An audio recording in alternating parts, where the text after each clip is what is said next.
Hello! Good day sa inyong lahat.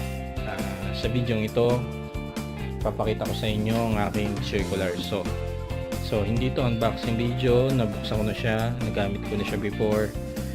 Pero, kung anong makikita nyo sa box, kung anong makikita nyo sa loob ng box, yun yung original content niya nung na-receive ko yung item.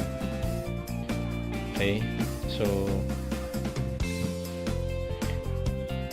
ito ay circular saw by Boss. So, yung model name niya is GKS 7000 Professional. Okay, let's open the box. Okay. Yun.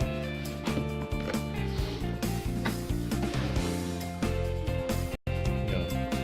So, unang-unang makikita mo ay ang manual ng GKS 7000. Then, ito may nakasipit dyan. Ito ay ang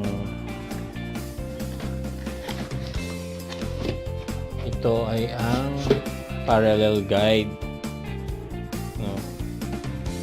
Parallel guide ng circular saw.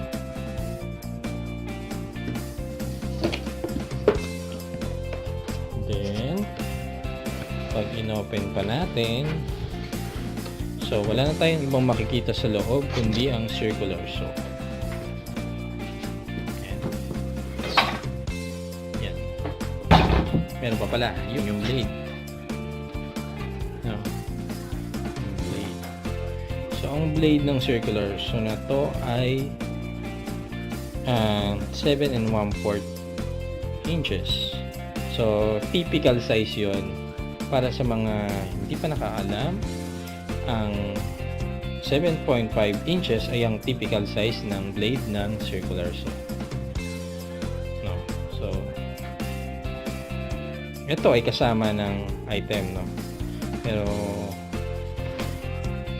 bihira lang siguro itong palitan kung ano lang, sa bahay lang gamit. Yan. So, ito yung aking circular saw. No, by Boss. Yan. So yan, madumi na siya. So dito mo ilalagay yung blade sa loob. No, meron siyang Allen screw. No, kakabit mo siya dito.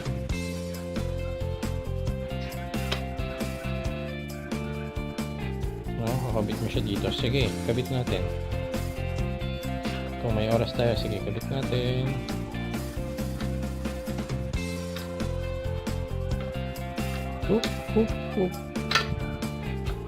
Yan, no?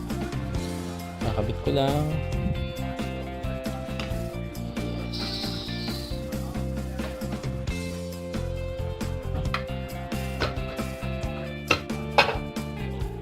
Yan. Siyempre, hindi ko na siya higpitan ng gusto, no? Papakita ko lang sa inyo kung ano yung tsura niya pag may blade siya.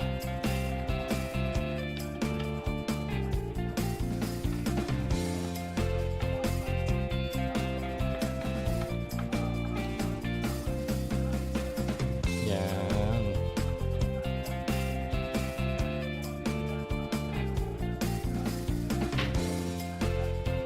Yan, no? Yan yung tsura niya. Tapos, kung higpitan mo yan, may makikita ka dun sa ilalim ng handle, meron siyang Allen wrench.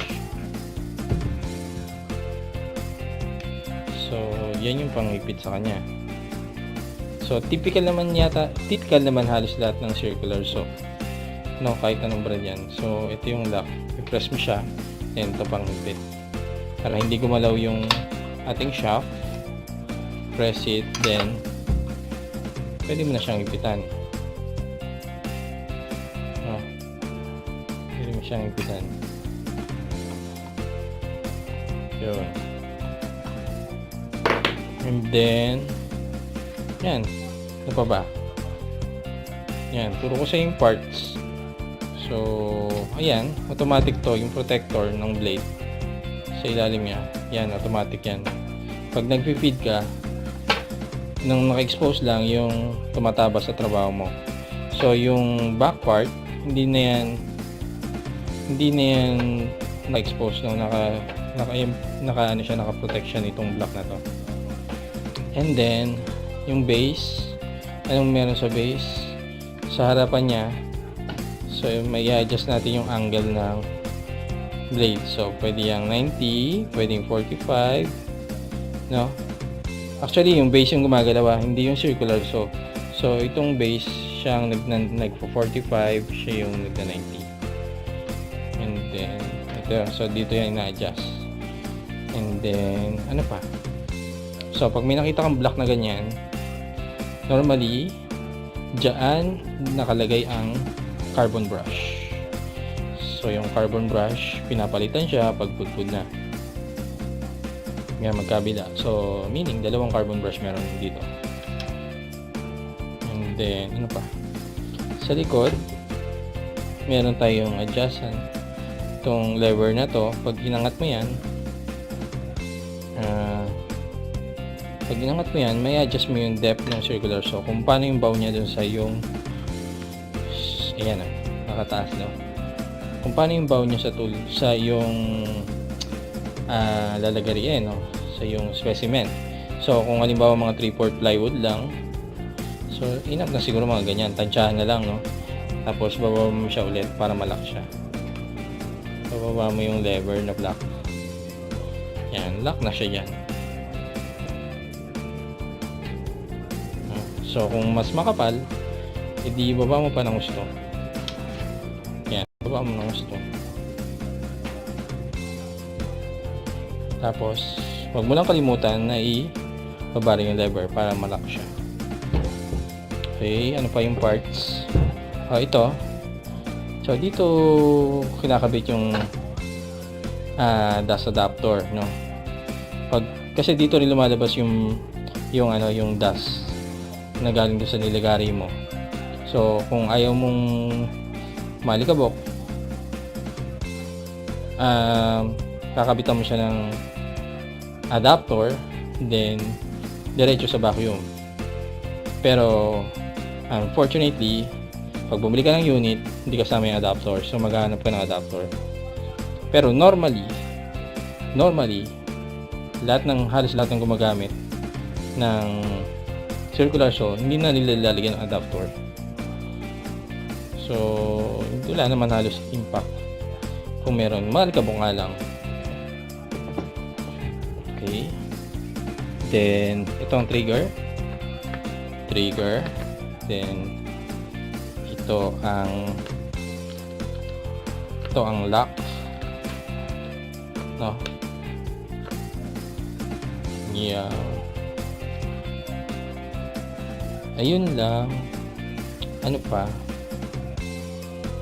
So yung tinuro ko naman sa inyo, hindi lang naman dito sa model na to. Ayun. So typically lahat ng circular saw meron ganitong parts, meron din ganitong adjustments, no. So ayun lang para sa video ito.